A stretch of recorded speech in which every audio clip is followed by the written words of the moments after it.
Fala pessoal, mais um Resenha com TF, com um novo nome nesta temporada.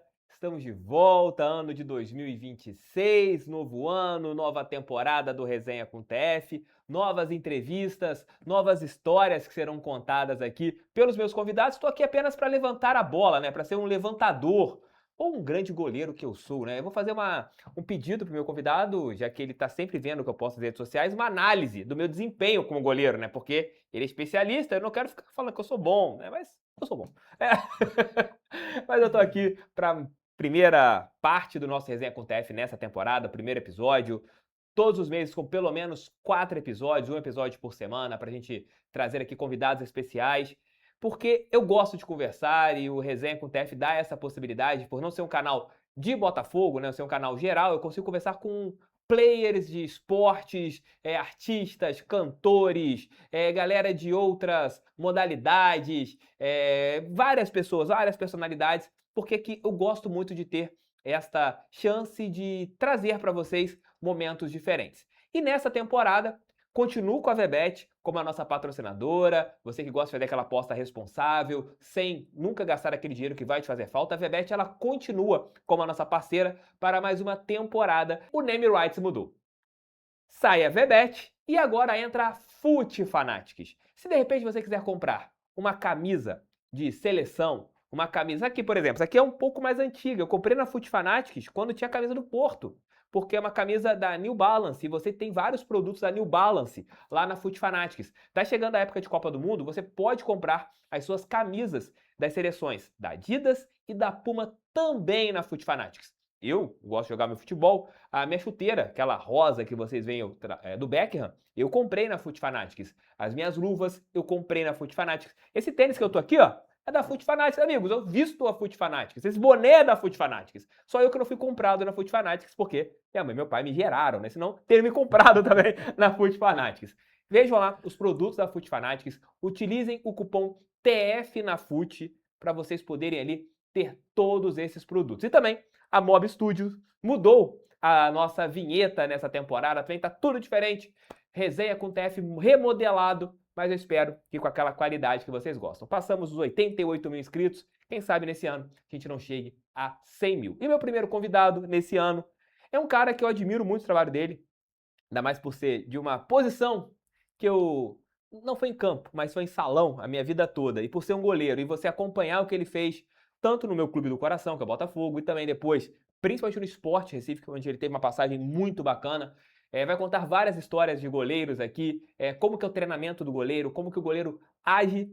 Jorge Anísio, uma salva de palmas para você, meu primeiro convidado neste ano de 2026. Jorge, obrigado.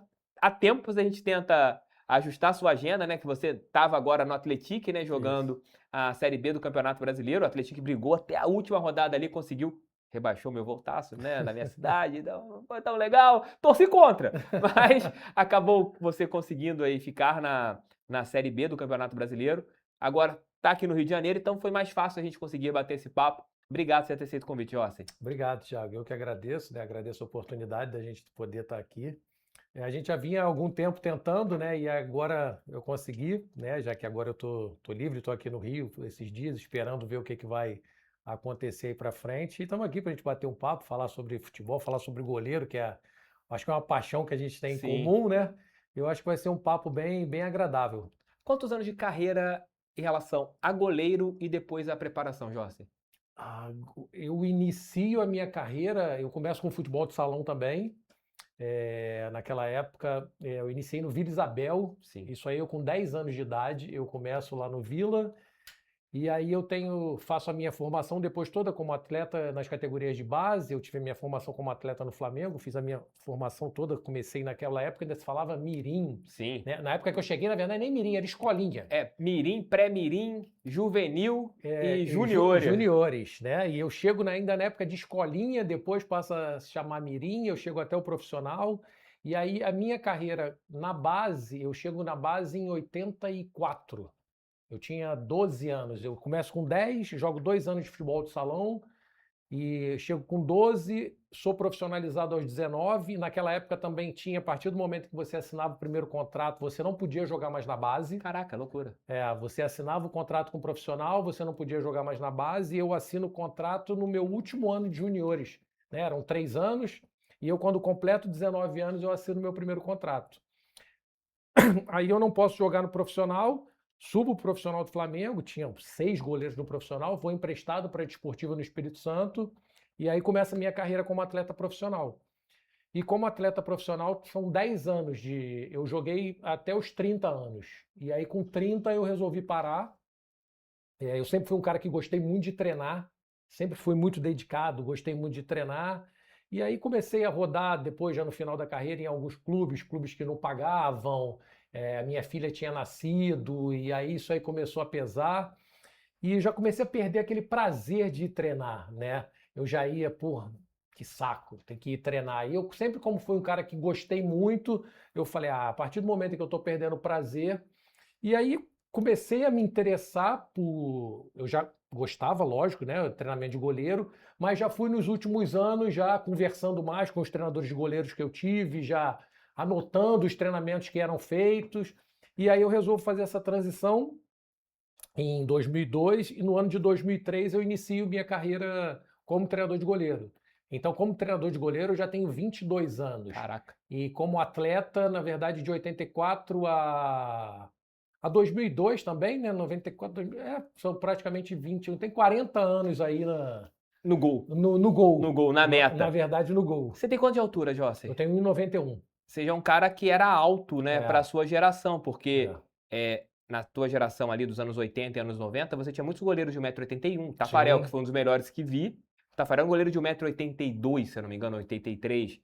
Você não tinha tantos goleiros altos. Pô, Mazzaropi, que jogou no Vasco, lá tinha 1,70m e poucos. O Paulo Sérgio, que é histórico no Botafogo. Que era a minha inspiração quando pequeno. O Paulo Sérgio? Caraca. A minha inspiração quando pequeno era o Paulo Sérgio. O Paulo Sérgio era o goleiro que eu, quando jogava aquelas peladas na rua e fazia minhas defesas, era Paulo Sérgio aqui e Dassaev. Sim. Dassaev era o outro que eu tinha o goleiro russo, né? O goleiro russo. O Paulo Sérgio, que era um goleiro com menos de 1,80m, né? Sim. Eu lembro do Paulo Sérgio jogando beach soccer, na seleção brasileira de beach soccer. Eu lembro do Paulo Sérgio, que eu era muito criança, né? Porque ele jogou no Botafogo. Acho que ele joga nos 81. Então eu não era nem nascido, eu nasci em 82. Então... 81, quando o Botafogo perde aquele jogo pro São Paulo lá. Que existe a polêmica, a grande polêmica deles terem entrado no vestiário, terem dado aquele... do nada, arbitragem muda o que aconteceu ali. Não tem prova, futebol. Não temos provas, mas todo mundo sabe o que aconteceu ali em 81 naquele brasileiro. Mas para você era diferente? Você sempre foi visto como um goleiro de mais de 1,90m, uma geração que você não tinha tantos goleiros altos. Alguém tentou te mudar de posição? Pô, você tá com altura de zagueiro. Ou sempre foi ali como goleiro? Assim, na verdade, eu sempre gostei do gol, desde pequeno. Até porque eu sou péssimo na linha. Péssimo, não tinha qualidade nenhuma na linha. Ou seria dificuldade de jogar com esse goleiro que joga naquele passe? Teria dificuldade de jogar. Hoje em dia, com o futebol do jeito que mudou, eu teria dificuldade. Mas assim, eu sempre quis agarrar. E eu sempre quis, até nas peladas, quando pequeno, então, que era dificuldade, ninguém queria ser goleiro. Sim. Todo mundo queria jogar, quem vai agarrar? Ninguém vai agarrar. E eu, assim, no meu caso já era diferente. As pessoas já me escolhiam primeiro porque sabiam que eu queria agarrar. Você é destro ou canhoto? Eu sou destro. Dificilmente o destro, o canhoto, o pessoal fala, ou é muito bom de bola ou vira goleiro, que foi o meu caso. Era muito bom de bola. Não, virou goleiro. Não, mas aí eu sempre tive essa vontade desde pequeno, né? Então eu sempre fui goleiro. E uma época no futsal teve um treinador que, por eu ser grandão, tentou a audácia de me botar de pivô. Você não dominava uma bola. Eu consegui torcer o tornozelo pisando na bola. Aí eu falei, não, chega, não dá, deixa eu voltar pro gol, que é a minha praia. E foi uma paixão desde pequeno. Eu tenho fotos quando criança, garotinho, pulando em cima da cama, pegando bola. É uma paixão desde pequeno. E esse negócio de ser goleiro, eu viro uma pessoa que começa a gostar de goleiro. Cara, eu nunca tive contato com essa pessoa. É uma vontade que eu tenho na minha vida. Até trazê-la aqui no podcast com o Gabriel, que jogou no Botafogo. Sim. Eu tinha 5 para 6 anos. Você lembra que tinha aquela Copa União? Sim, 80, Eu, quando empatava ia para os pênaltis. exatamente. Teve um jogo Botafogo e Palmeiras. Eu lembro disso muito bem. Eu na cama com meus pais, meu pai e minha mãe vendo esse jogo, e vai pros pênaltis. O Gabriel acho que pega 1 ou 2 pênaltis nesse jogo em 88, 87. Não lembro se é 88, 88. 88. 88. Que ele pega 2 pênaltis contra o Palmeiras. E eu vou brincar depois, pego uma meia e começo, Gabriel, Gabriel, Gabriel. Aí desde então, qualquer joguinho lá, qualquer brincadeira, eu comecei pro gol. Foi culpa do Gabriel. Foi culpa do Gabriel, assim, de um momento de criança que você começa a brincar no gol, cara. Assim, você teve. O Paulo Sérgio foi tua referência, então. Paulo Sérgio foi minha referência. A minha família toda de botafoguense, né? Meu pai é botafoguense, meu avô botafoguense. Então, desde pequeno eu ia, me levava para o Maracanã e eu sempre ficava olhando. Cheguei a pegar, assistindo jogos do Botafogo, quando criança, Borrachinha. Sim, Cheguei a ver. goleiro de 79 ali dos Jogos em Rio. Cheguei a ver, eu bem pequeno, aí depois Luiz Carlos, Sim. e depois Paulo Sérgio, que foi assim, e depois já um pouco, teve um Botafogo, mas aí eu gostava mais era do uniforme. O Botafogo teve o Alves, Sim, um uma goleiro camisa uruguaio, preta. que jogava todo de preto, camisa preta, Eu comprei essa calção camisa preta, retrô, bonita. meião preto, e aí esse aí eu gostava mais do uniforme do que do próprio Alves. E você teve a oportunidade de falar encontrar com o Paulo Sérgio, falar com ele, você nunca teve? Depois, quando eu vou jogar na Desportiva no Espírito Santo, o Paulo Sérgio é capixaba. Sim. E ele estava, se eu não me engano, não sei se a sogra, alguém da família dele era político em Guarapari. E o treinador da Desportiva era o Jaime de Almeida. Sim. Que era muito amigo do Paulo Sérgio. Que foi técnico do Flamengo? Que foi técnico do Flamengo, tinha sido meu treinador na base do Flamengo e ele é o treinador da Desportiva nessa época. E ele era muito amigo do Paulo Sérgio. E aí, num dia de treino, ele vai visitar o Paulo Sérgio e aí eu sou tímido, mas criei coragem e aí fui falar com o Paulo Sérgio e acabei e contei a história, que eu era fã desde pequeno, eu acompanhava os jogos dele no Botafogo, e aí acabou que a gente conseguiu ter um relacionamento naquela época ali bacana. Você tentou jogar no Botafogo na base pelo relacionamento da tua família? Não, na verdade não, porque eu começo muito novo, né, lá no futebol de salão, e aí naquela época você tinha campo em tudo quanto é lugar e tinha o meu começo no campo é até engraçado, porque tinha aquelas peneiras nos bairros que fazia. Eu fui criado ali no Engenho Novo, Jacaré, e tinha o campo ali do Baronesa, que era o campo ali da região, e estava tendo uma peneira, né, para o pessoal nascido em 71. E eu sou nascido em 72, eu fui ver, junto com os amigos lá, os amigos foram treinar, e eu tô sentado lá atrás, não tinha o quê? Goleiro. E aí perguntando, não tem goleiro, não tem goleiro? Aí os meus amigos falaram assim, pô, tem o Jorge que tá ali. Aí o treinador da época falou assim, por que você não veio? Eu falei, não, porque não é minha idade.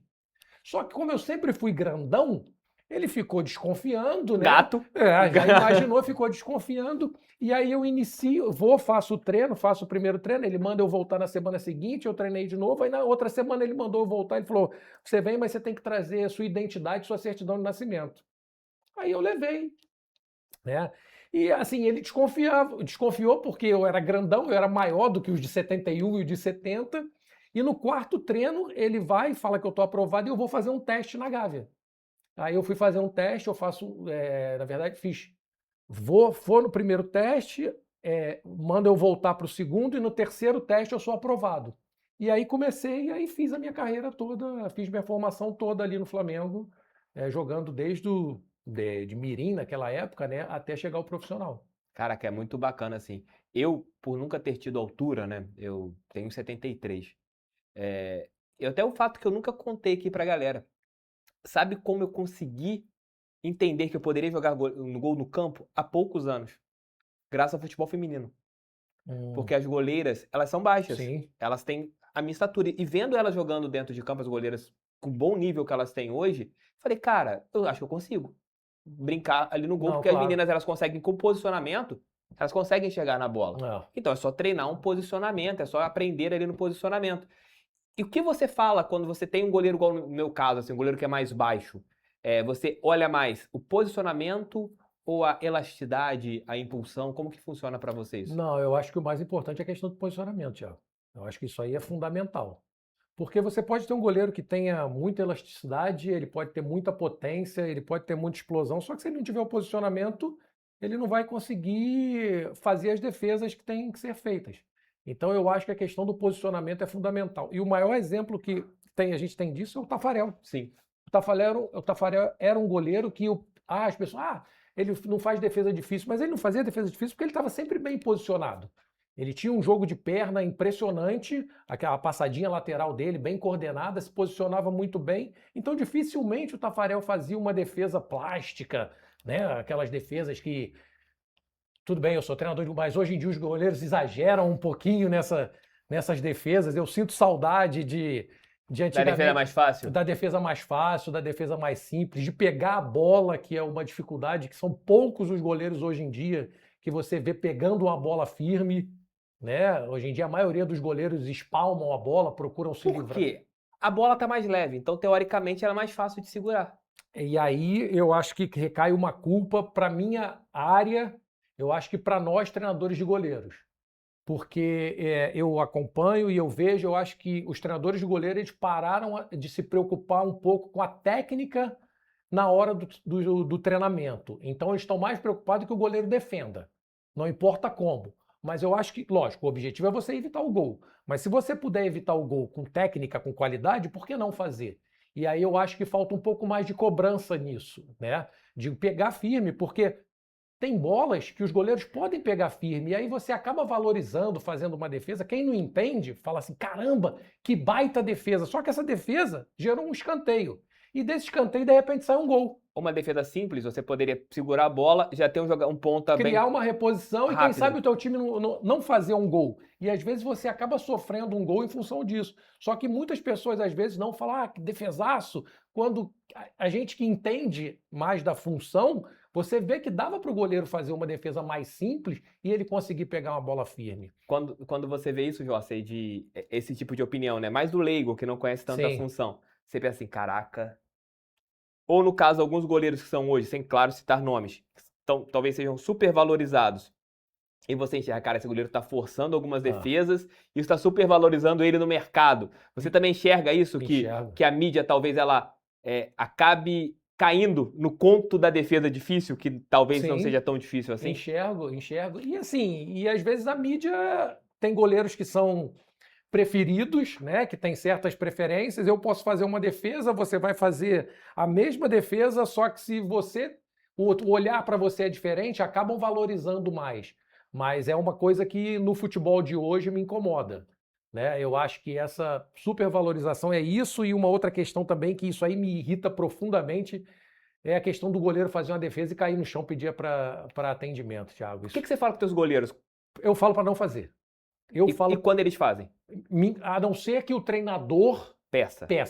Tem um determinado momento do jogo, se o treinador pede, ele quer ajustar alguma coisa, o time deu uma desorganizada, ele precisa, aí tudo bem. Agora, porque tá muito feio isso, cara. Tá muito feio. Cara, no treinamento, o cara cai 200 vezes por dia e ele não fica no chão. Aí no jogo, faz uma defesa, rola no chão, pede atendimento, tá feio. Entendeu? Então, assim. Isso acontece no Brasil, né? Isso acontece no Brasil. E aí eu acho que vai um erro também da arbitragem, porque tinha que ter punição.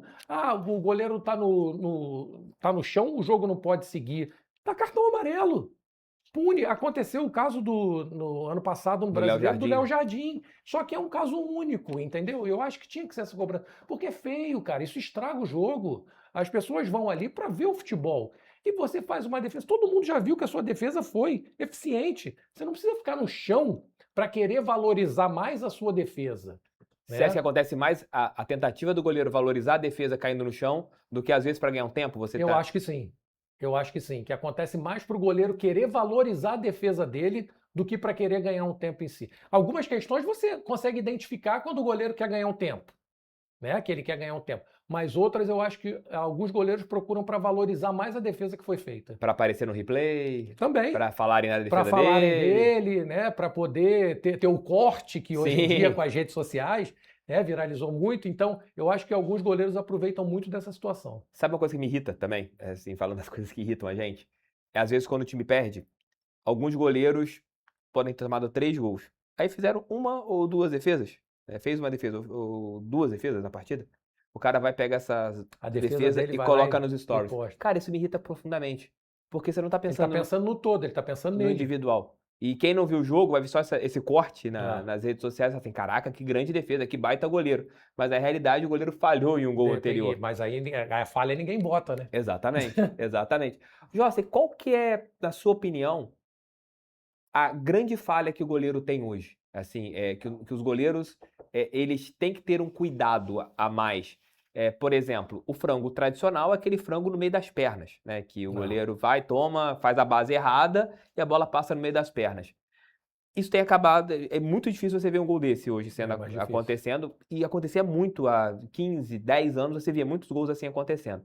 Qual você acha que é o tipo de falha que o goleiro tem mais hoje que acabam gerando gols e até frangos?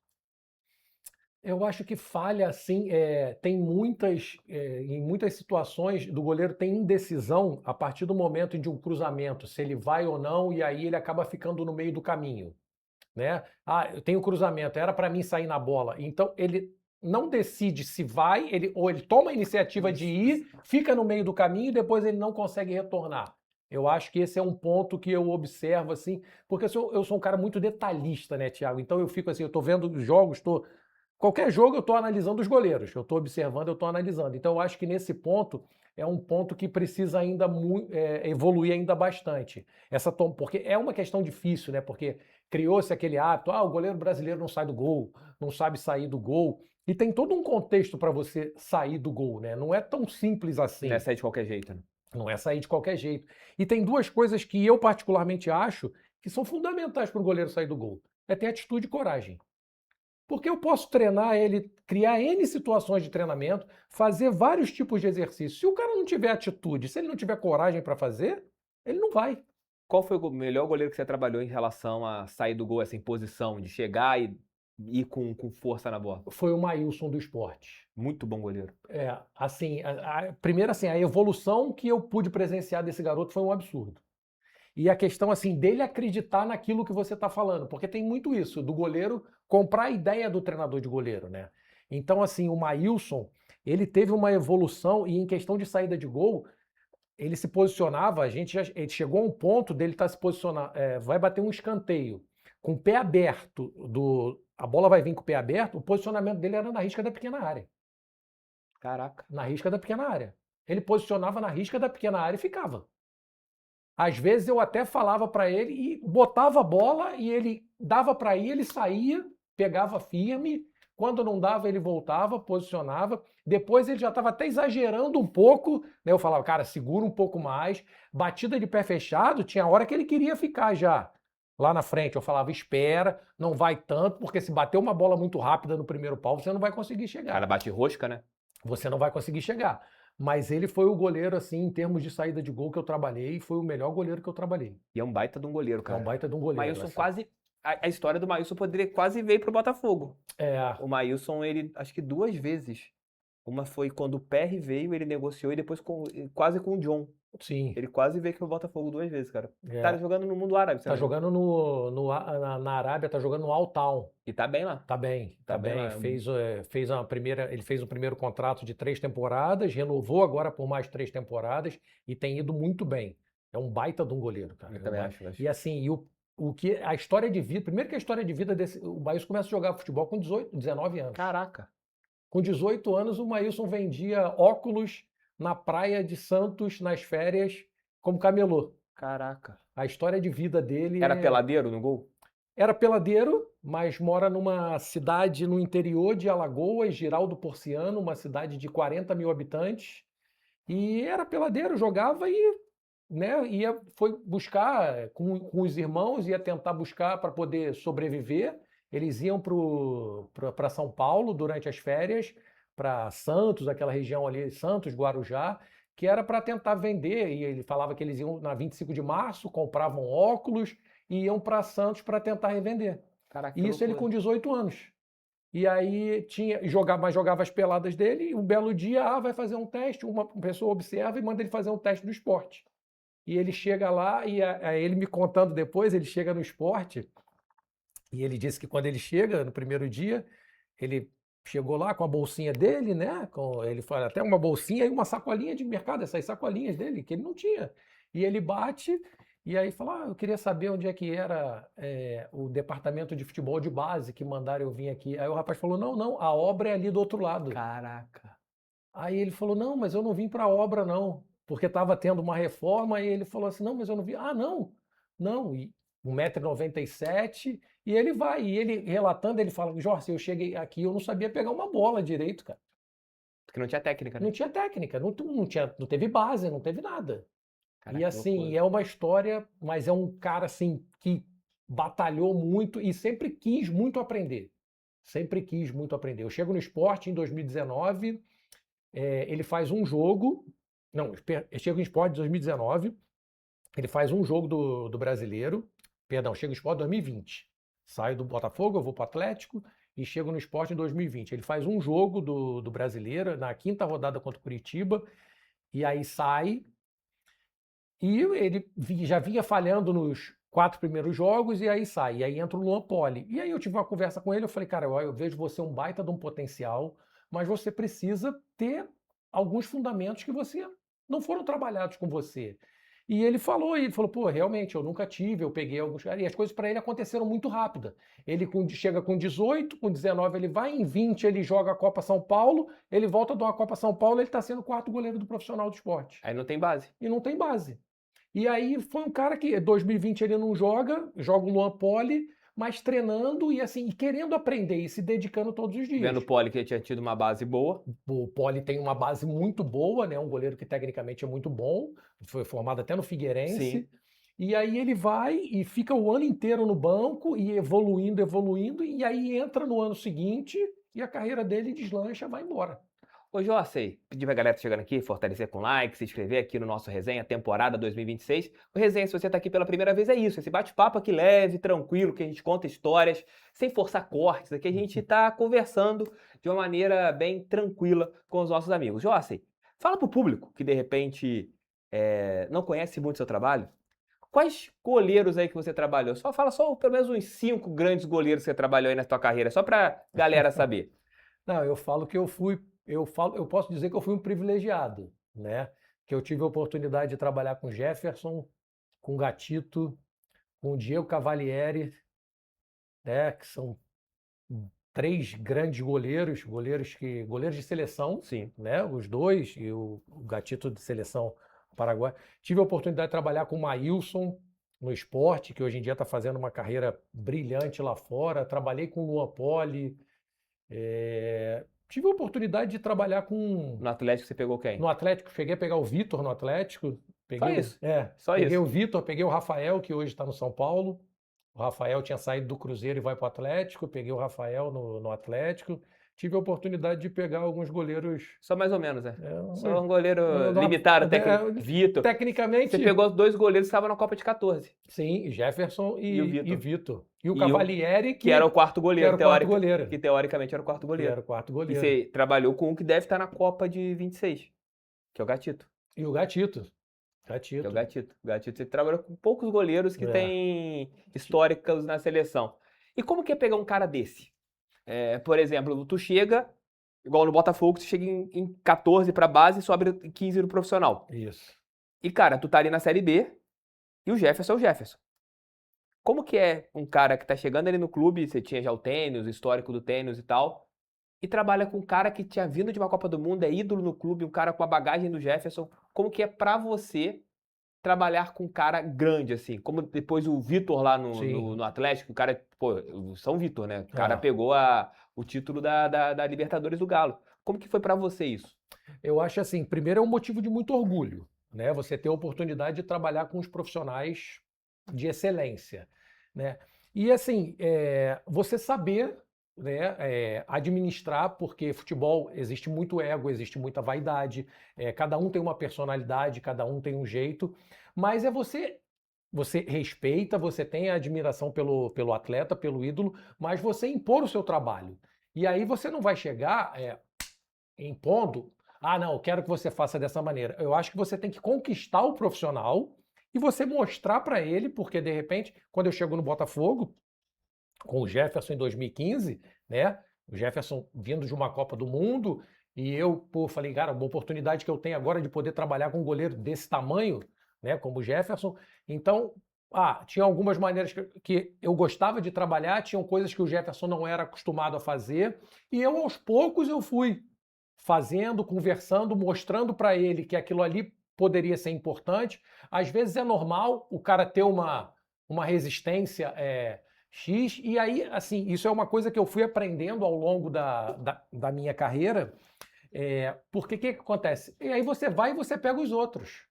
E você começa a fazer com os outros, e a partir do momento em que o resultado vai aparecendo, a estrela ali, aquele ali, ele começa a ver e fala assim: opa, peraí, o que ele está me falando realmente É bom para os outros. acontece. Isso é bom. Se está sendo bom para os outros, vai ser bom para mim. E isso é interessante, Thiago. Eu até falo, falando em goleiro, também tive a oportunidade de trabalhar trabalhei no Irã, agora há um ano, né, a última temporada no Persépolis, e eu peguei o Ali Beravan, que é o goleiro da seleção iraniana, que jogou a última Copa do Mundo e Baita goleiro, tá? baita goleiro, e vai estar na próxima Copa do Mundo. Mais um goleiro de Copa.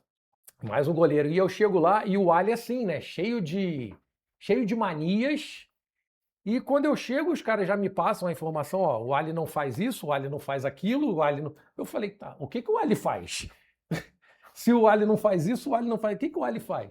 Não. E ele tinha o hábito dele, jogamos, reapresentação. Eu sou um cara que eu gosto de fazer a recuperação ativa no campo. O goleiro, ele joga e no dia seguinte ele trabalha, lógico, um controle de Intensidade carga, menor. numa dosagem menor. E o Ali não fazia. Não, o Ali só vai para campo no terceiro dia. Caraca. Eu falei, gente, mas como assim? Não, ele só vai para campo no primeiro dia, ele não faz nada, no segundo dia ele vem para o clube, dá um trotezinho no campo e no terceiro dia ele vem para o campo. Aí eu falei, meu Deus do céu. Ferrado. Falei, vamos lá. Aí cheguei, conversei com ele, tal, perguntei. Tivemos o primeiro jogo, aí eu falei para ele, vamos para o campo no dia seguinte, tal. Ele falou, não, coach. Não, hoje para mim não faço nada, só vestiário e tal. Aí eu falei, não, vamos para o campo, só fazer uma movimentaçãozinha leve. Aí ele ficou me olhando assim, não, mas não preciso levar luva. Então eu falei, não, leva luva, leva o material. Eu falei, a gente vai fazer 10 minutos. Aí ele, 10 minutos? Eu falei, 10 minutos. Aí levei ele, fiz uma movimentação básica. Só base. Marquei, deu 5 minutos. Falei, tá bom. Ele acabou? Falei, tá bom, vai lá, faz tudo que você tem que fazer. E amanhã a gente dá continuidade. Eu já sabia que no dia seguinte ele gostava de correr, né? Aí o que eu fiz? Cheguei e falei assim, Ali, chamei ele antes do treino, eu falei, ó, hoje, antes da tua corrida, a gente vai subir, a gente vai fazer ali, ó, 15 minutinhos. A gente faz 15 minutos, depois você faz sua corrida e aí a gente vai. Aí ele, não, mas eu vou só correr. Eu falei, não, a gente faz ali 15 minutinhos, rapidinho. Levei ele para o campo, marquei 7 minutos. Deixei ele foi e deu a corrida dele. Fiz isso 1, 2 semanas. Daqui a pouco ele começou a pegar gosto e ele falou assim, pô, coach, estou gostando de, depois do dia do jogo, trabalhar. E aí eu fui aumentando e fui criando. Treinava, depois fazia o regenerativo. Acabou com a corrida que ele fazia e foi trabalhando normal. Então o importante é o cara confiar e acreditar naquilo que você tá propondo para ele, né? E ele vê que aquilo dá resultado. Então é você saber, não adianta você querer chegar. Eu sou um cara que não sou um cara de querer. Eu tenho a minha metodologia de trabalho, a minha linha. Não acho que existe certo e errado em treinamento de goleiro. Cada um tem a sua linha, tem algumas coisas que são fundamentos, que isso aí são iguais Todos os goleiros fazem.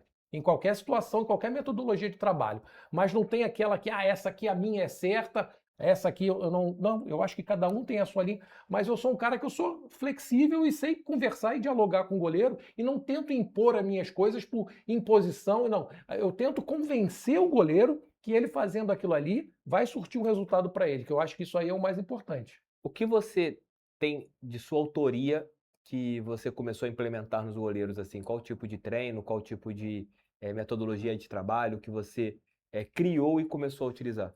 Eu acho assim, Thiago, eu sou um cara que eu estou sempre estudando e eu acho que o treinamento de goleiro em si está cada vez evoluindo mais. Jorsey, eu não consigo falar assim, eu sou um cara que o trabalho que eu fiz lá em 2003, eu comecei com essa linha de trabalho e eu sigo essa linha de trabalho até hoje. Não. Até porque o que eu fazia lá em 2003 Aquela época era uma série de 10 repetições, tudo era uma série de 10 repetições. E hoje em dia, o que que eu procuro fazer? Eu sou um cara que gosta de trabalhar com muita intensidade. Isso aí eu não abro mão. Quanto tempo de treino, mais ou menos, que você faz? Depende do que eu quero. De repente, se eu estou com um grupo, se os goleiros vão ficar só comigo nessa sessão e eles não vão ter o trabalho com o restante do grupo, de repente eu consigo fazer um trabalho de 30 minutos e eu vou conseguir atingir o objetivo que eu quero. Mas com uma intensidade muito forte no trabalho. Com uma sequência. Então, assim, os goleiros têm até. Os goleiros que eu trabalho, eles têm até o hábito de brincar comigo e falam assim: eu falo, não, é só aquecimento. É só um aquecimento. Aí eles brincam e falam assim: não, pelo amor de Deus, aquecimento, você mata a gente no aquecimento, pô. Esse teu aquecimento de 10, 15 minutos. Então, eu gosto de trabalhar com muita intensidade. E hoje em dia, uma coisa que eu venho fazendo de uns anos para cá é uma sequência. Por exemplo, antigamente eu trabalhava de uma maneira, vou trabalhar a questão de queda rasteira. Então eu fazia aqui queda, queda, queda, queda, só exercício com queda rasteira. Hoje em dia eu já consigo, por exemplo, eu faço uma queda rasteira, faço uma entrada, faço uma bola quicando, faço uma bola alta, consigo dar uma variedade maior e eu acho que com isso o meu trabalho melhorou. Né? E os goleiros começaram a melhorar também com esse trabalho. Uma facilidade que a gente tem, que eu acho que a grande maioria dos clubes hoje em dia trabalham com 2 treinadores de goleiro. Sim. E isso aí passou a ser uma coisa importante, porque a intensidade do trabalho, ela aumenta. Ela aumenta a intensidade do trabalho. Então, isso aí a gente consegue ter uma dinâmica e uma intensidade maior do trabalho. Foi bom pra você quando o Flávio Tênis volta pro Botafogo? O trabalho de parceria que vocês tiveram? Foi bom. O Flávio foi meu treinador de goleiro na base do Flamengo. Caraca. Eu tive a oportunidade de trabalhar com o Flávio na base do Flamengo. E aí, quando o Flávio volta, eu tive a oportunidade de trabalhar com ele de novo, foi bom. O Flávio é um baita de um treinador de goleiro, uma carreira. E eu pude aprender algumas coisas também com o Flávio, né? E eu acho que foi importante também isso na minha formação como treinador de goleiro, eu ter a oportunidade de ter tido essa oportunidade de trabalhar com ele. Viralizou muito, Jossei, agora, né, na final do Intercontinental, que o Flamengo perde pro PSG, o mapinha do goleiro, do Saforov, né? Sim. Mostrando os cantos que os jogadores do Flamengo iam bater. Como que funciona isso para um preparador de goleiros? É você que faz esse levantamento? É o departamento de análise de desempenho do clube? Como que funciona a sua conversa com o goleiro antes de um jogo, né? Falando, olha, fulano de tal que é batedor de pênalti. Como que funciona a sua conversa antes das decisões de pênalti? Porque a gente sempre vê o goleiro, ora com o goleiro reserva, ora com o preparador de goleiro ali, sempre analisando. Como que funciona o seu estudo em relação a isso e como que passa esse ponto para os goleiros? Você deixa com eles ou você orienta? Como que funciona para você em relação a uma decisão de pênalti? Assim, esse estudo, né, ele basicamente ele vem sendo feito já há um bom tempo e começou com os analistas de desempenho, passando essas informações e, pelo menos nos clubes onde eu trabalhei, os analistas colhem essas todas as informações, passam as informações e a gente vai e passa essas informações para os goleiros. Eu, particularmente, eu tenho o hábito de receber essas informações, eu vejo, analiso, estudo, passo para eles. Hoje em dia eu faço assim, antigamente não, eu já sentava e falava, Thiago, vem aqui, vamos ver aqui junto. Hoje em dia o que eu faço? Eu passo, eu falo, Thiago, vê e depois a gente vai conversar. Assiste e amanhã a gente vai debater, a gente vai conversar. Ele assiste porque antes eu chegava, pegava e já mostrava. Hoje em dia não, eu peço que ele veja, ele vai analisar, eu tenho a minha análise, a gente depois senta, conversa, mas a decisão final é do goleiro. Eu deixo para ele. Ele tem ali as probabilidades, porque o cara tem o feeling dele na hora ali, no momento.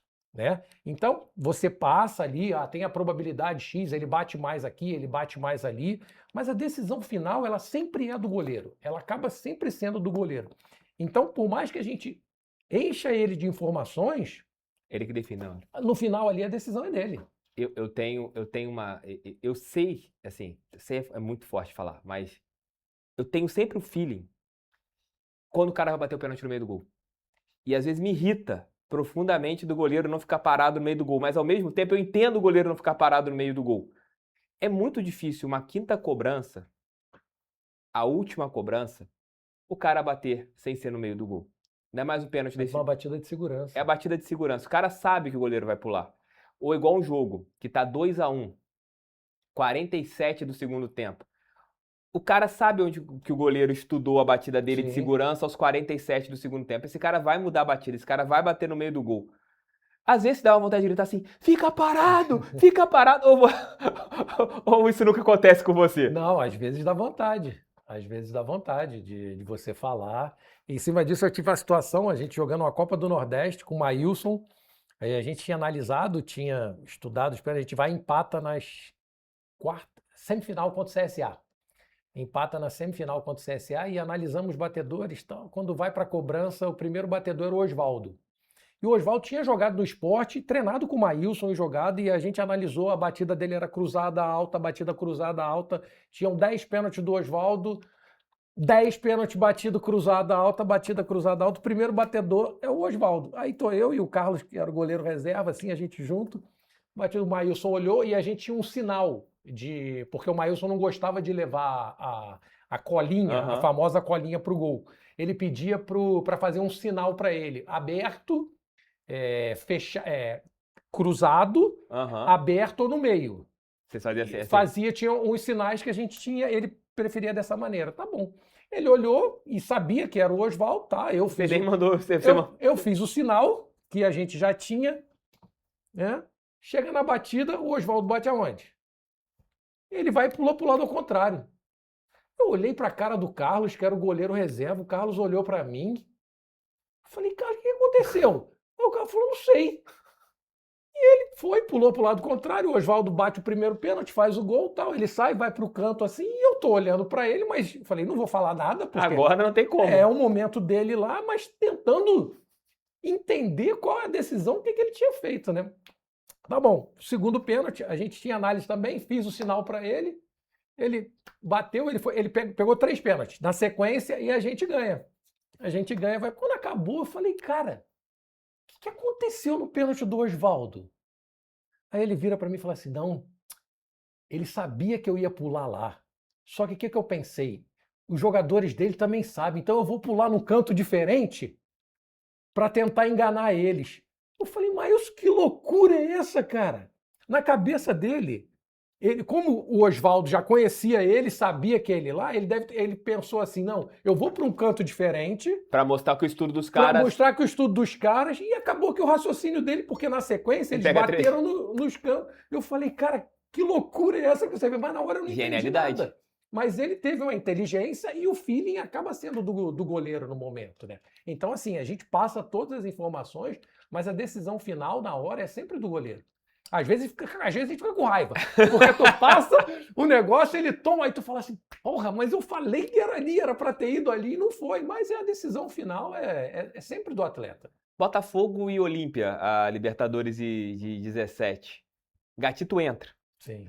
O estudo de vocês era aquela cobrança, seria no meio do gol, a terceira cobrança? A segunda cobrança foi no meio do gol? Ou aquilo ali foi o Gatito, foi o feeling do Gatito? Não, ele pega 3 pênaltis, isso, né? São 2 do lado esquerdo. E a do meio do gol. E a do meio do gol. A do meio do gol não tinha. A do meio do gol não tinha estudo. Aquele batedor não tinha. E aí foi o feeling do Gatito.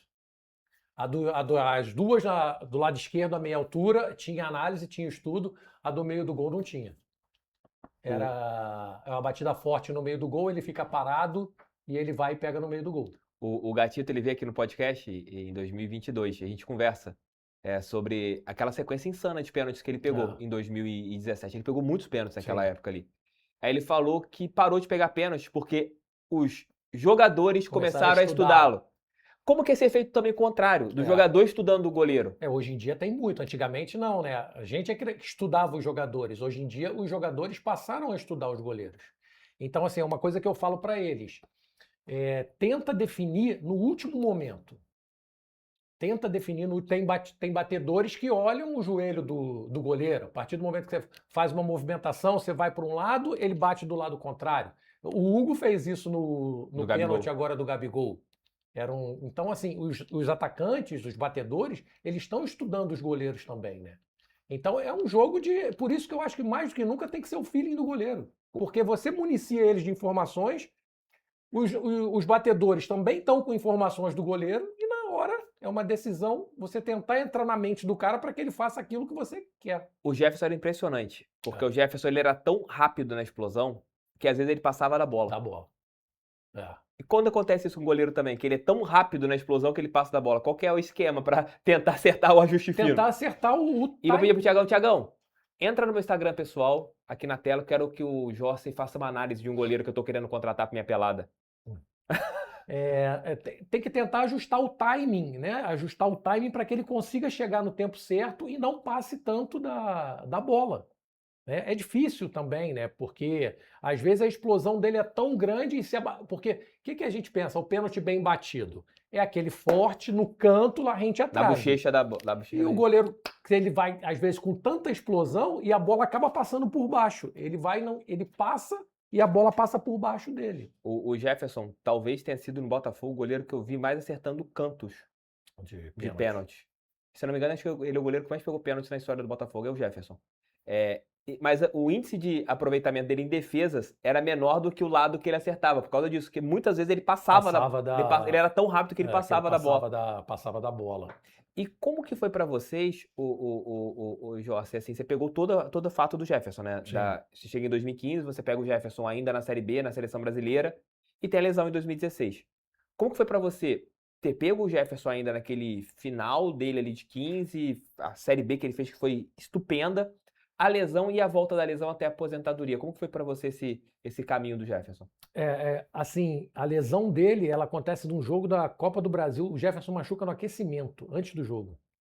A gente vai jogar contra o Juazeirense, na Copa do Brasil, e faz o aquecimento, entra em campo e ele tinha ele tinha o hábito de fazer gostava de umas sequências de chute frontais, diagonais e umas bolas mais longas. Eu bato a última bola assim antes de começar, ele faz a defesa, cai no chão e fica no chão e não levanta.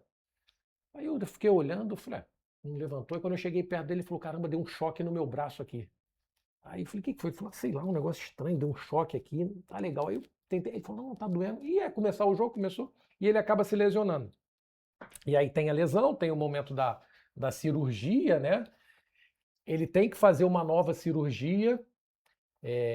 Eu acho que isso aí, né, para ele, para a cabeça dele, foi um momento muito difícil, né? Porque era um cara que eu acho que não tinha histórico de lesão. Sim.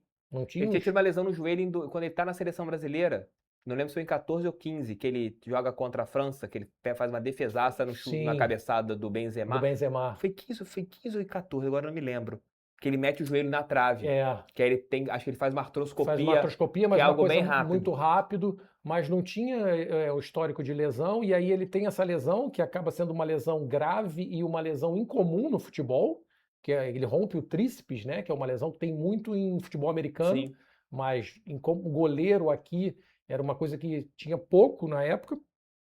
E aí eu faço essa transição com ele do retorno, da volta dele, né? Ele passa praticamente um ano, porque ele faz a primeira cirurgia, depois ele tem que refazer a cirurgia, e aí são mais 6 meses de recuperação. Tem todo esse retorno dele. Para ele é um momento muito difícil, muito difícil, muito delicado esse momento, mas ele foi conseguindo superar, e aí volta em 17, e aí começa, né, voltando. Em 18, infelizmente, ele toma a decisão de se aposentar. Eu ainda brinquei com ele, ainda falei, cara, eu acho que você tem muita lenha para queimar ainda, você é um cara que tem muita coisa, você ainda consegue jogar em alto nível durante muitos anos, mas aí eu acho que mais uma decisão pessoal dele querer ter tomar essa decisão de parar, né? Eu acho que o que influencia muito nessa decisão dele é uma lesão que ele acaba tendo no jogo contra o Flamengo, que ele tem uma lesão na garganta, que foi uma lesão grave também. Um choque com o Paquetá? Um choque com o Paquetá. Num lance que sai até o gol, né? E aí ele tem um choque, tem uma lesão na traqueia, foi um momento também muito delicado. E eu acho que na cabeça dele, essa sequência de lesões, ele acaba optando por encerrar a carreira. Mas era um cara que, assim, foi o melhor goleiro que eu trabalhei. Eu acho que de todos os goleiros que eu trabalhei, foi o melhor goleiro que eu trabalhei. Tecnicamente, velocidade, agilidade, assim, um cara fantástico, uma coisa absurda. Você acha que se não fosse as lesões, ele estaria jogando até hoje? Ah, se ele quisesse, eu acho que sim. A gente vê o Fábio jogando até hoje, performando, né? Porque, Não, né, o Fábio parece que é uma adolescente, cara, é loucura. não é questão de estar só jogando, é estar performando em alto nível. Sim, E é não, isso que é o o mais Fábio é loucura. importante. O Fábio é loucura. É, Sei lá, eu quero tomar o suco que o Fábio toma porque é, é loucura, cara. Não tem é, como um goleiro de 45 anos jogar no nível que o Fábio joga. é absurdo. O Fábio é um goleiro, assim, se o futebol brasileiro tivesse uma justiça, o Fábio merecia ir para a Copa do Mundo de 26 como terceiro goleiro. Não, Como uma justiça para o futebol. ele já teria que ter ido antes, né? Em outras Copas, eu acho que ele teria que ter. Mas o que ele vem fazendo é um negócio absurdo. Futebol no momento? Sim. Então você tem que levar os melhores do E o momento. Fábio é um dos melhores goleiros do futebol Com brasileiro há muitos certeza. anos. Com Então, o Fábio, certeza. como terceiro goleiro numa Copa do Mundo, para mim, é algo que deveria acontecer. Porque o que ele tá performando é um goleiro que não precisa de teste. É só você levar para a Copa. Não. Terceiro goleiro, não vai jogar, mas como homenagem para a carreira dele, seria algo bem, bem bacana. Você falou, a gente conversando aqui nos bastidores, você falou de um treino que o Jefferson teve contra contra o treino aberto, em relação ao jogo contra o Atlético Mineiro. Corinthians. O Contra o que Corinthians. que ele fez ali, cara, que te deixou impressionado? Não, a gente faz um trabalho, um treino no Newton Santos, e aí é um treino aberto, e aí tem um treino de finalização. Cara, o que esse cara fez naquele dia no treino de finalização foi um absurdo. A sequência de defesas que ele faz, né, a torcida foi a loucura com ele. O treino que ele faz é um negócio assim impressionante. Era um cara que gostava muito de treinar também, né?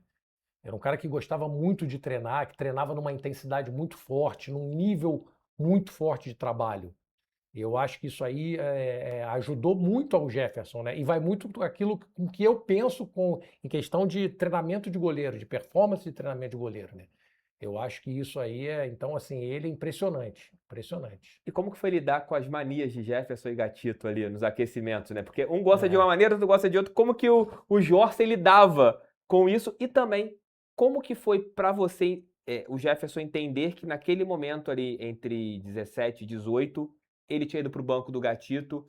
E como que foi na cabeça dele? Como que os dois se apoiavam? Tenta falar como que era seu trabalho ali no dia a dia para manter o Jefferson motivado e também para não ter uma briga de bastidores ali. Eu acho que foi muito importante para a Sim. história do Botafogo que um ídolo aceitou ficar no banco para um outro ídolo que estava chegando. Eu acho que o mais importante, assim, o respeito que eles têm, são amigos hoje em dia, o relacionamento que eles criaram, né? Independente de jogar, todos os dois queriam jogar, né? Dois grandes goleiros, dois queriam jogar. O Jefferson vinha de uma lesão, o Gatito de ter feito uma temporada muito boa em 2017. E você tem que administrar aquilo ali, né? A gente procura deixar o ambiente, sempre tentar ter um ambiente mais harmonioso possível. Ambiente leve, né? Um ambiente leve e mais harmonioso, principalmente o respeito, eu acho que isso aí é fundamental. Você sabe que só um joga, mas ali, Thiago, eu posso te dizer que os dois são tão fantásticos que eu acho que até nesse momento, mesmo cada um querendo jogar, eu acho que tinha um respeito e uma admiração mútua ali, sabe? O Jefferson pelo Gatito e o Gatito pelo Jefferson. Então, era legal, era bonito de ver quando um estava jogando, o que o outro incentivava, o que o outro apoiava e vice-versa. E as manias, cada um com as suas, né? O Jefferson era um goleiro que não gostava de aquecer no campo.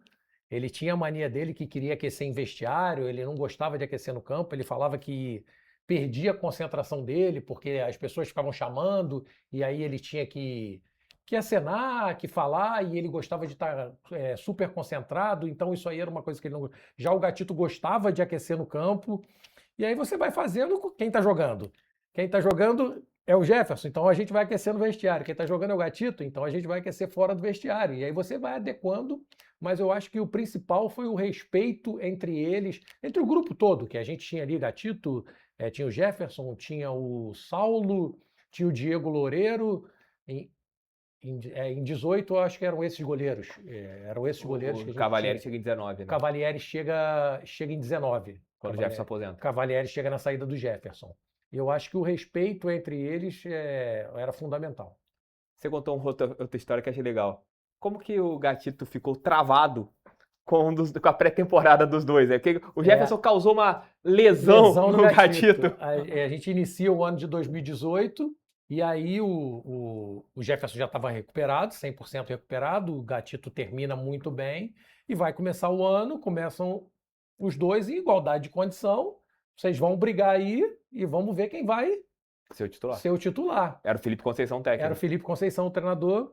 E a gente está fazendo a pré-temporada no Newton Santos, e a gente inicia os treinos, e o Jefferson sempre foi um animal para treinar, né?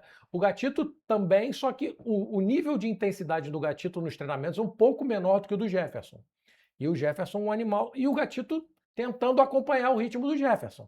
E o Jefferson fazendo, e o Gatito tentando fazer, e acabava de fazer uma sequência, o Jefferson em pé, normal, como se nada tivesse acontecido. O Gatito acabava de fazer, botava a mão no joelho, e ele sempre de boné, botava o boné, botava água na cabeça aqui, e respirando um pouco mais, tal, mas tentando acompanhar o ritmo. Chega uma hora, o Gatito termina uma sequência de exercícios, fica em pé e cai para trás, com as duas pernas aqui, cãibra no corpo inteiro.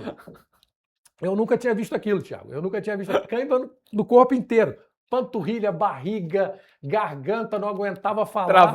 Travou o corpo todo e cãibra no corpo todo. Aí o pessoal do departamento médico chega, pega, leva ele lá para baixo, ele entra numa banheira de gelo, fica lá na banheira, fazem todo o procedimento, aí passa depois eu passei, no final do treino, fui falar com ele, falei, aí, cara, como é que você tá? Tá melhor? Aí ele falou, não, tô melhor, mas ainda dói um pouco, tô todo dolorido. Aí ele falou, vou falar uma coisa. Não dá para acompanhar o que o Jefferson faz, não. Deixa ele começar como titular, porque não dá para acompanhar o que esse cara treina, é um absurdo. Não dá para acompanhar o que ele faz, não. Deixa ele, eu vou tentar ir no meu ritmo e deixa ele do ritmo dele, porque é um absurdo o que ele faz. Cara, é loucura, né? Assim, é o alto do alto nível, né? Da capacidade mental, da capacidade... Igual eu falo, cara, o goleiro é o jogador que mais treina. Com certeza. O goleiro treina, igual você falou, o goleiro treina no dia pós-jogo, né? Para você ter a recuperação ativa, né? Que é meio que feita. Em relação ao goleiro, tem algum moleque lá assistindo a live aqui agora, assistindo o nosso bate-papo, um moleque que tem uma altura boa, sei lá, 1,90 m, 1,95 m, e ele quer ser goleiro, Jossi, o que ele tem que fazer? Quais são os caminhos que você passa para um goleiro, que você já trabalhou com base, você já trabalhou com goleiros experientes, goleiros de seleções, qual o conselho que você dá para um goleiro que está querendo começar a carreira? Eu acho que é você procurar aprimorar e trabalhar muito a questão técnica, a questão de fundamentos, eu acho que isso aí é fundamental.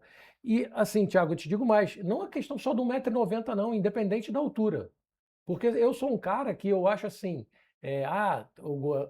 eu não gosto de botar rótulo em algumas coisas. O goleiro tem que ter um padrão acima de 1,90 m. Tem goleiros de 1,87 m, tem goleiros de 1,88 m. Se você tiver uma questão técnica muito boa, uma questão de posicionamento, e eu acho que para quem está começando é investir na questão técnica, posicionamento, aprimorar os fundamentos, que eu acho que a questão técnica, na minha opinião, ela é primordial. E hoje tem muitos coaches, né, que ajudam a formação, né, especialistas igual na sua área, que não estão em nenhum clube, que acho que são importantes, né, para você ter esse personagem trabalhando no dia a dia, né, com um goleiro jovem, para ensinar algumas coisas, para ele chegar mais preparado, né? Porque a concorrência é muito grande hoje, né? Claro, não, com certeza. E hoje em dia tem vários, até alguns treinadores de goleiro que fazem essa questão de personal, Sim, né? o Pelé trabalha comigo lá em Volta Sim, Redonda. de estar fazendo esse trabalho. E eu acho que isso aí é fundamental e acaba ajudando esses meninos que querem iniciar nessa carreira, nessa profissão, né? Hoje um goleiro que não trabalha com o pé tá morto? Não vou te falar que está morto, mas tá bem complicada a situação para ele. Porque o futebol mudou e evoluiu, né? E você tem que conseguir acompanhar a evolução do futebol, né? Você vai pegar treinador que, de repente, vai exigir muito que seu time faça um jogo de construção. E aí você tem que ser esse jogador para fazer a superioridade numérica, para estar ali dando a linha de passe, para estar ajudando a fazer a construção. Você vai pegar treinador que não, que prefere que jogue mais na linha direta. Então, assim, é fundamental saber trabalhar com o pé, né? E assim, eu acho que o maior exemplo disso, porque mesmo aquele goleiro que não era tão bom com os pés, é questão de trabalho. E aí eu volto a te falar do Fábio. Exatamente. O Fábio Cássio, esse ano. O Fábio é um goleiro que é de uma geração mais antiga, como o próprio Cássio, que não foram estimulados a jogar com o pé e foram trabalhar com o Fernando Diniz. E como é que jogaram? Então, você treinando, você consegue, você sendo estimulado, você consegue. Lógico que quem tem já uma facilidade, quem tem uma habilidade, vai levar uma certa O vantagem. Rogério Ceni, né? Sim, vai levar uma certa vantagem. Agora, se você for estimulado aquilo ali, você vai conseguir desenvolver o suficiente para que você consiga dar conta do recado. Rogério Ceni jogando hoje, seria talvez o goleiro mais caro do mundo? Pelo jogo que ele tem com o pé, que ele tinha com o pé, que era um cara à frente do tempo dele, com o jogo com o pé. Ele, Chilavert Mas assim, e Guita. o Rogério, a questão do jogo com os pés do Rogério, ele era, mas o Rogério, eu acho que o Rogério se destacou muito pela questão das faltas, Sim. das batidas de falta, né? Porque naquela época não se tinha tanto essa questão de construção de jogada, né? O Rogério utilizava os pés, mas ele se destaca como o próprio Chilavert na questão da batida de falta. Isso aí eu acho, mas eu acho que ele seria um goleiro para que, se ele já tinha isso lá atrás, hoje em dia estaria muito na frente dos outros em relação a essa questão de estar jogando com os pés. Ô, Jorge, esse goleiro aqui, o que você acha desse goleiro aí? Eu tenho visto esse goleiro nas redes sociais, ele tem evoluído. Eu acompanhei os treinos dele lá no início, a volta dele essa aí eu ia falar, pega firme, não espalma essa bola, tenta pegar firme. O Pelé fala a mesma coisa. Espalma não, segura. Pega firme. Mas eu tenho acompanhado alguns treinos dele pelas redes sociais. Ah, segurou lá. Segurou. Bateu uma roupinha, mas deu uma controlada segurou. na bola. Agora tem o treino mais recente. Olha lá, esse treino tem 10 semanas. Olha lá, isso aí foi... Pega firme, não espalma a bola, pega firme. Você treina de reação, né? É. Essa aí não dá pra espalmar. Essa tinha que espalmar. Sim, essa tá tranquilo. Desce aí, Thiagão. Quando pegar o último treino. Peraí, desce. Treino mais. Desce. Esse aqui, ó. Esse aí é o treino mais recente. Olha lá. Isso é reflexo, olha lá. Isso aí. Mas salta, não arrasta no chão. Salta na bola. Ó. Errado? Não, essa aí tá certo. Tá certo. A bola foi curta. Fez o movimento certo. Essa bola também. A bola tá curta, deu uma passadinha, o movimento certo.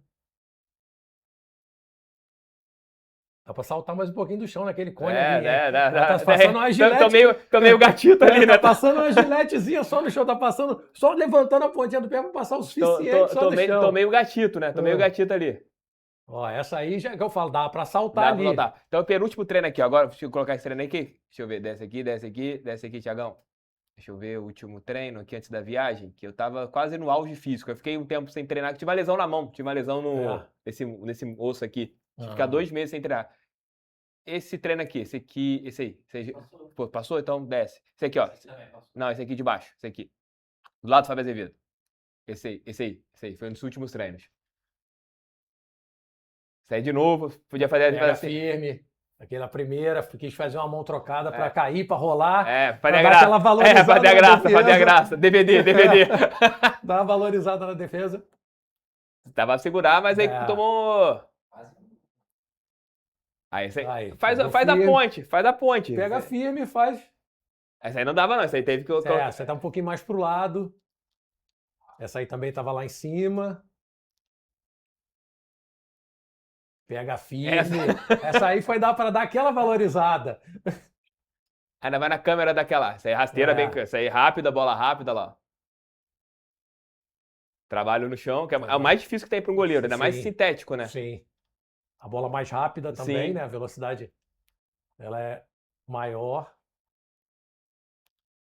E cego ainda. E cego. Thiagão, obrigado, irmão. Ô Jorge, mostrando isso porque eu tava pesando mais de 100 quilos. E uma das coisas que me ajudou a me motivar, que eu falei, eu tenho que procurar fazer alguma coisa que eu gosto de fazer. Sim. E o que eu procurei? Cara, eu sempre fui goleiro. Desde criança, sempre fui goleiro de salão. Nunca tive altura para ser goleiro de campo, então eu sempre trabalhei jogando salão. Falei, cara, eu tenho que procurar alguma atividade física que me faça ter de novo o gosto de fazer alguma atividade física. Meu prazer foi voltar a jogar no gol. Voltei a trabalhar com o Pelé, tava com 98 quilos. E assim, lento, perna doendo na primeira atividade, isso em junho para julho. Aí agora termino com 74 quilos e conseguindo fazer as atividades todas. Fiquei um tempo sem trabalhar com ele, a gente fez com a lesão da mão também, né, depois da minha viagem. Eu fiz um trabalho com ele na última semana, que foi até quadra, porque a gente estava treinando por férias, já tava cheio pra caramba. Fiz um treino físico muito grande. E assim, foi mais físico do que trabalho de técnica, porque eu tava precisando recuperar a parte física. Ótimo. Porque assim, eu procurei algo que me dava prazer. Então isso que eu falo com a galera, cara. De repente você tá querendo uma atividade física, de repente você é goleiro, igual a mim, que é um goleiro que, joguei meus campeonatos na adolescência, na fase adulta, mas nunca cheguei a profissional, mas de repente você gosta de ser um goleiro, procura alguém, né, pra É fazer. É claro, bom pra saúde, né, é bom para a Jossa? saúde, não, é bom para a saúde. De repente, tem esse pessoal que joga, né? Tem até um aplicativo hoje em dia, negócio De goleiro, de goleiro, alguma coisa assim. Cara, você que gosta de jogar sua pelada, de fazer, você está fazendo uma atividade física. Então você está fazendo uma coisa prazerosa com o que você gosta de fazer e você está cuidando da saúde também, né? Eu acho que isso aí é fundamental. E quando você consegue fazer uma atividade física e você consegue associar com uma coisa que você gosta, então é fundamental. ô Jossa, e pra gente encerrar, até um tema importante. Qual a diferença de vocês, a maioria dos, até o Botafogo mesmo, que joga no campo sintético, ele treina no gramado normal. Como que é seu treinamento na semana que teu goleiro vai jogar no gramado sintético, como o estádio Newton Santos, o Allianz, agora tem você jogou a Série B lá tanto no estádio do Atlético Do Paranaense e Atlético Paranaense. também da Chapecoense. Como que funciona a sua semana de treino ou seus treinos anteriores a um gramado sintético? Se você está num clube que ele te proporciona, de repente você tem um sintético para treinar, eu acho ideal você tentar conseguir treinar no sintético, porque é mais rápido, isso aí é fato, né? A velocidade do jogo ela fica mais rápida. Hoje em dia você tem, pelo próprio regulamento, você é obrigado a molhar o campo, né? Então, o campo que já é rápido, ele acaba ficando mais rápido, e aí você tentar adaptar. Agora, se você não tem essa questão de um campo sintético para fazer esse treinamento, você criar treinos que você consiga. Você vai utilizar de repente uma lona, um tipo de exercício para dar uma velocidade maior na bola, para você tentar criar situações que vão tentar ao máximo se aproximar da realidade do jogo, para você tentar adaptar essas situações, né? E altitude? É brabo. Esse aí essa é terrível.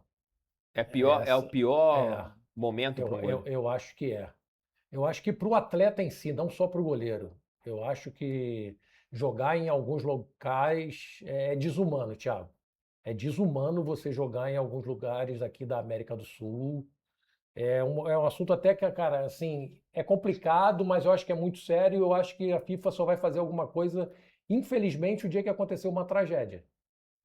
Porque as pessoas vão falando, não, não acontece. Você vê jogador quase morrendo, cara, tendo que botar balão de oxigênio, membros de comissão técnica passando mal, porque é desumano. É desumano. Você não tem como você se adaptar numa situação dessa. Só você ficar um mês, E não tem como. a realidade não te permite isso. Então, às vezes, o clube tenta chegar próximo do jogo para o efeito ser menor, chega um dia antes. Cara, eu sinceramente eu acho totalmente desumano e, assim, eu acho que só vão tomar uma atitude quando acontecer alguma coisa muito séria, cara, muito séria, porque é desumano o que se faz você jogar em alguns países da O Bolívia. Botafogo vai jogar agora em 4.100 lá em Potosí. É surreal, cara. É surreal, não tem preparação que você consiga chegar ao mínimo possível do que é aquilo que você vai enfrentar na hora. E os caras aproveitam para chutar de qualquer lugar, De né? qualquer lugar, porque a bola ela vai pegar uma velocidade absurda, né? Ela vem variando tanto. Então, assim, o time ainda acaba tendo um benefício, porque eu acho que esses jogos eles não se decidem dentro de campo. São mais fatores externos que acabam influenciando no resultado de partidas assim. Tanto é que muitas vezes acontece você tomar um placar de 2, 3-0 lá, chega no nível do mar, você mete 7, E 8 nesses consegue times. reverter. Se eu não me engano, acho que foi a Bolívia agora, na última Sim. eliminatória, que ganhou todos os Só jogos. quando foi para ir ao alto, ganhou de todo mundo. Ganhou todos os jogos, entendeu? Então, assim, eu acho que a competitividade ela não é leal, porque você está levando um fator externo para dentro de campo e não tem, por mais que você tente se adaptar, você tente fazer algumas situações, nada consegue chegar próximo da realidade que você enfrenta, que eu acho que é alguma coisa desumana. E o que que você fala com os teus goleiros? Aí nesse ponto, eu sou um cara que falo muito para eles tentarem pegar a bola, que não sei o que. Nesses jogos, não. Você tenta defender. Defende. Tenta defender. Para na frente da bola. Tenta defender. Tenta defender. Às vezes o cara acaba errando a mão, porque a velocidade que a bola vem é tanta, você consegue botar a mão, ela vem na direção certa, chega na hora ela muda. Caraca. É um absurdo, cara. É um absurdo, é impressionante. Absurdo. Jossen, carreira, tá nesse momento esperando uma nova oportunidade no futebol? Já tem alguma coisa em vista? O que você tá planejando? Não, estou aguardando, estou esperando, né? Acabei de fazer agora, né? Fiz a licença A de treinador de Ah, goleiros legal. da CBF Academy. Eu já tenho a de treinador de futebol. Pô, Eu legal. tenho a licença, né? Eu vou sempre estudando, me atualizando e esperando, aguardando ver o que vai acontecer aí para frente. Esperando aí ver o que 2026 reserva aí pra gente. De repente, uma oportunidade fora do país, né? Também, né? Eu tive há pouco tempo, acho que se aparecer também, eu estou aberto a voltar, mas aguardando aí o que vai pintar aí para frente. Jorge, redes sociais pra galera que quiser te seguir. Eu tenho o Instagram, né? Que é ali Jorge Anísio Oficial. Eu tenho o YouTube também, que eu Ah, boto legal. uns treinamentos de Pô, goleiro. legal, vou Tem, dar. tem algumas coisas, eu tinha até numa época, eu tinha posto os treinos, e aí como era de clube, eles estavam fechados, né? Mas aí que eu estava no clube, mas aí agora que eu saí, eu vou abrindo e vou botando Ah, legal, vou dar uma alguns olhadinha lá. treinos, porque eu crio até um grupo, quando eu estou no clube, para os próprios goleiros. Eu passo para eles, mas aí depois tem alguns treinos que eu edito, e aí eu boto lá na rede social. Mas eu utilizo mais o Instagram mesmo, que o Instagram eu vou movimentando, de vez em quando eu boto os treinos também lá no Instagram. Vou marcar um treino com o Jorge. Vamos embora. Gravar, colocar no teu canal no YouTube. Vamos lá. Vamos ver o que o Jorge vai fazer comigo. Jorge, obrigado, Valeu, irmão. Thiago. Pô, Obrigado, cara. pelo papo maravilhoso. Boa sorte. Você é um cara que eu Obrigado. admiro pra caramba em relação ao seu trabalho, os caras que você já trabalhou, os clubes que você já trabalhou. A gente sabe muito bem disso. E obrigado mesmo por você ter tirado um tempinho aí do seu dia. Aquela final de 2018 do Gatito, que ele pega os pênaltis contra o Vasco ali. Tem muita orientação ali naqueles pênaltis no final? Tem, ele sabia, né, onde os pênaltis costumavam ser batidos, os dois que ele pega, e aí o feeling dele também, mas ali tinha estudo e ele vai no estudo e no feeling dele. Não foi o Maílson ali não, né? Não, ele não foi mais que tentou enganar não, ainda bem. Gente, obrigado. Esse é o nosso primeiro resenha da temporada 2026. Espero que vocês tenham curtido. Deixem um like, inscrevam-se, agradecer aqui ao Estúdio Boa Produções, onde eu faço aqui o meu podcast. Semana que vem teremos mais um episódio, que essa temporada sempre com episódios em nome de Fute Fanatics, que é a nossa parceira, TF na Fute, para vocês terem descontos comprando produtos na Fute Fanatics e, claro, com apostas responsáveis lá na VBET. Beijos, amo vocês, obrigado, tamo juntos e até semana que vem. Valeu, fui!